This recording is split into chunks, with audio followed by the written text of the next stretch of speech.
Hello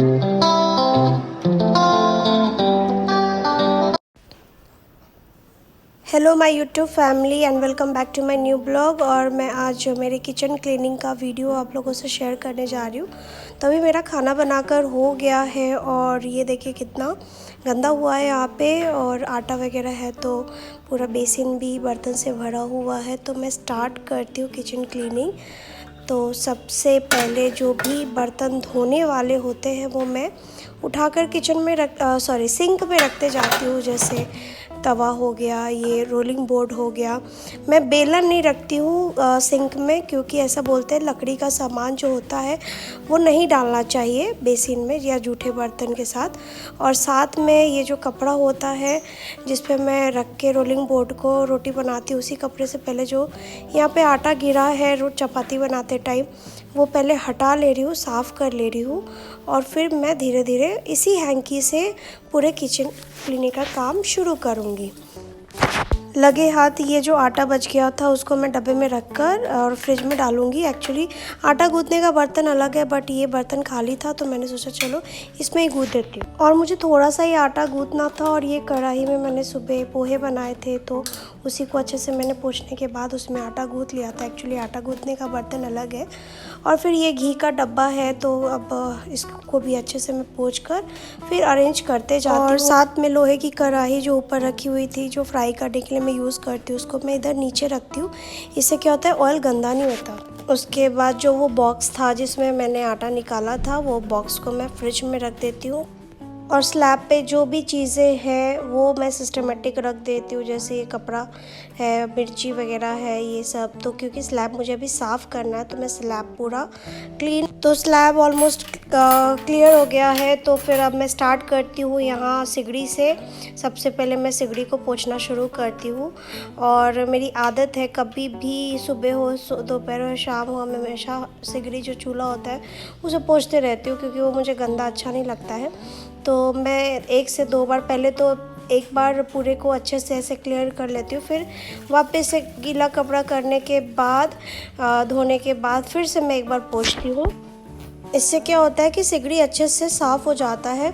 और ये जो है वो कांच का है, तो कभी भी सिगड़ी को गर्म नहीं पोंछना चाहिए, नहीं तो इसका कांच फूट जाएगा। इसीलिए जब सारा काम हो जाता है तभी मैं किचन की सफाई करने आती हूँ। स्पेशली ये जो चूल्हा है उसके बाद ही मैं पोंछती हूँ, और हर एक कॉर्नर को अच्छे से साफ़ करती हूँ, ताकि जो भी ऑयल वगैरह जो चिपक के रहता है ना वो निकल जाए।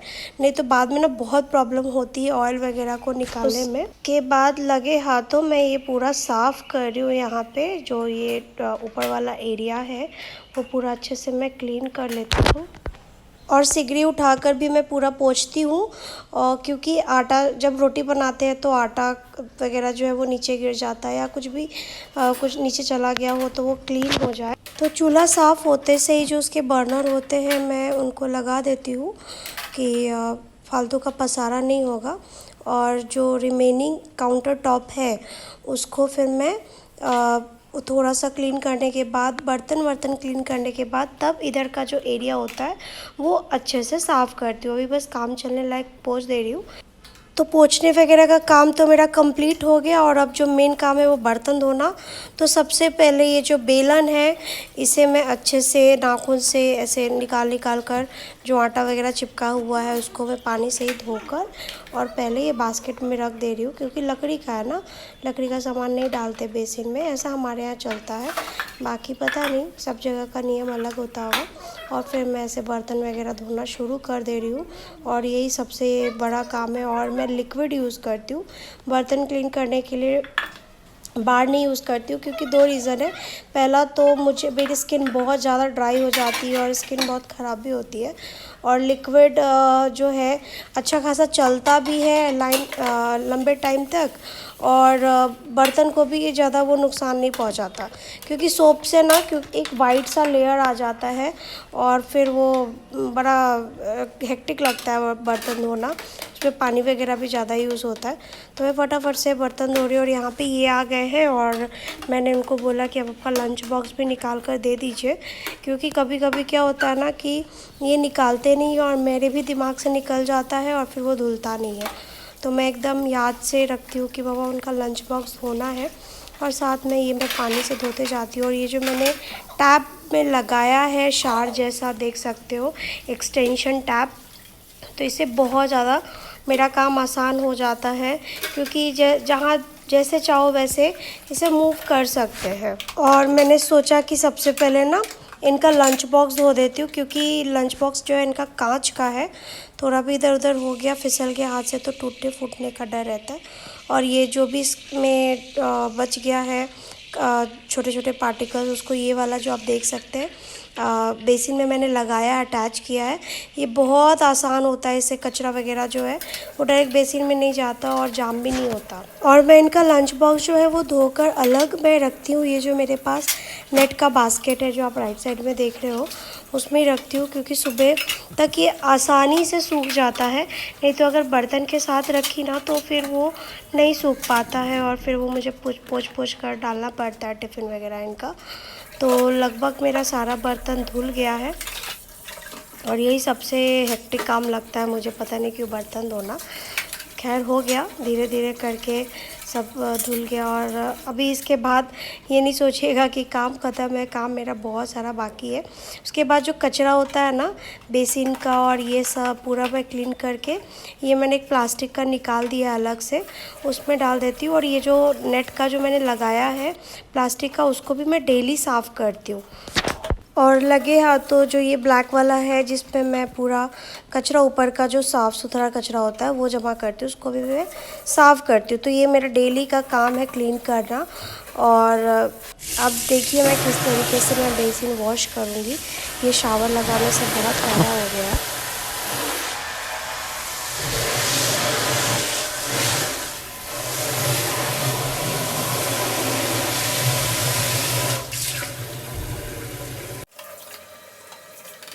तो बेसिन का काम मेरा कंप्लीट हो गया है, और बाकी का जो स्लैब का एरिया है, जितने दिन में मैंने बर्तन वगैरह धोए थे, तो अब मैं उनको साफ़ करती हूँ लास्ट में, जब मेरा पूरा बर्तन वगैरह धुल जाता है।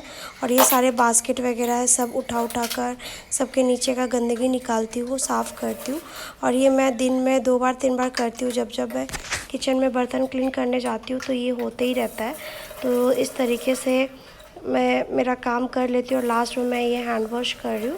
वैसे तो हाथ क्लीन ही है, लेकिन और सारा काम करने के बाद मैं फिर दूध को गर्म करती हूँ। एक्चुअली दूध जो है वो सुबह ही गर्म होता है, तो बस थोड़ा गुनगुना करना रहता है पीने के लायक। सुबह दूध गर्म करके ना जब ठंडा हो जाता है तो मैं फ्रिज में रख देती हूँ। इससे क्या होता है कि मलाई बहुत अच्छी निकलती है। तो अभी दूध गर्म करना है, तो वापस से मैं जब मलाई के साथ गर्म करूँगी तो वो अलग ही हो जाएगा। तो इसलिए मैंने पहले मलाई निकाल लेती हूँ और फिर दूध को गर्म करती हूँ, गाय वाला, क्योंकि गाय का दूध अभी पीना, और भैंस का वैसे के वैसे ही फ्रिज में डाल दूँगी। और सबसे लास्ट काम जो क्लीनिंग का रह गया है वो ओवन को क्लीन करना। ये भी मेरा डेली का एक्टिविटी है। तो मैं ओवन के लिए एक अलग कपड़ा रखती हूँ बाजू में, और कोलिन की हेल्प से ही पोंछती हूँ, क्योंकि किचन में ऑयल वगैरह का काम होता है, तो अगर डेली नहीं पोंछेंगे ना तो स्टिकी हो जाता है। तो ये भी काम मैं रात को ही करती हूँ सफाई का। अगर दिन में टाइम मिला तो दिन में किया, नहीं तो मोस्टली मैं रात को ही करती हूँ। जब तक मेरा दूध गर्म हो रहा है तो मैं ले आई हूँ पूजा का बर्तन क्लीन करने के लिए। पूजा का बर्तन क्लीन करने के लिए मेरे पास लिक्विड अलग होता है और स्कॉच ब्राइट भी अलग होता है, जो मैं अलग से रखती हूँ सारी चीज़ें। और यहाँ पे मैंने मिक्स किया पीताम्बरी, और ये एक बास्केट है जिसमें पूजा का ही बर्तन क्लीनिंग का सारा सामान रहता है। और फिर पीताम्बरी इसलिए रखती हूँ क्योंकि अच्छे से क्लीन हो जाता है पूरा बर्तन। तो ये भी काम मैं रात को ही कर लेती हूँ, क्योंकि सुबह ना बहुत घाई रहती है, टिफ़िन वगैरह देना रहता है, घर इधर किचन का भी काम रहता है, तो पूजा का बर्तन धुला रहता है, तो फिर क्या है ना, पूजा करने में भी आसानी रहती है। और ये जो पूजा का बर्तन क्लीन करने का जो भी आइटम है वो यहाँ रहता है नीचे में। और एक्चुअली दूध को थोड़ा सा टाइम लग रहा है गर्म होने के लिए, तो मैं डायरेक्ट इसको डालने वाली हूँ ओवन में, जल्दी गर्म हो जाएगा। कभी कभी ऐसा हो जाता है, एक्चुअली आज दूध का क्वांटिटी कुछ ज़्यादा ही था, इसलिए थोड़ा टाइम लग रहा है गर्म होने के लिए। और मैं हॉर्लिक्स मिलाकर पीती हूँ ना, तो क्या होगा कि फिर वो मिलेगा नहीं।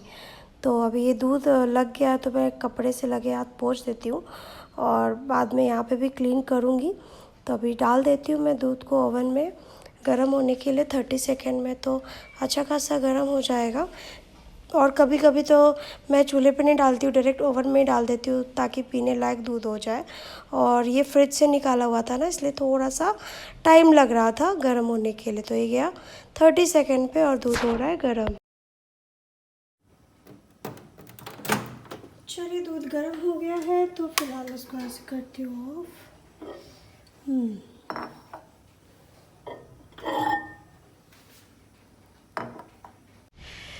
तो आई होप किचन क्लीनिंग का जो ये वीडियो मैं आप लोगों से शेयर कर रही हूँ आप लोगों को पसंद आए, और अगर आता है और मेरे चैनल को अभी तक सब्सक्राइब नहीं किया तो प्लीज़ सब्सक्राइब कर लीजिए, ज़्यादा से ज़्यादा शेयर कीजिए, लाइक कीजिए। और फिर मिलती हूँ नेक्स्ट वीडियो में, नए ब्लॉग में, नए वीडियो के साथ। तब तक के लिए अपना ख्याल रखिएगा। Be safe and happy, enjoy yourself. So bye bye, take care, good night, sweet dreams.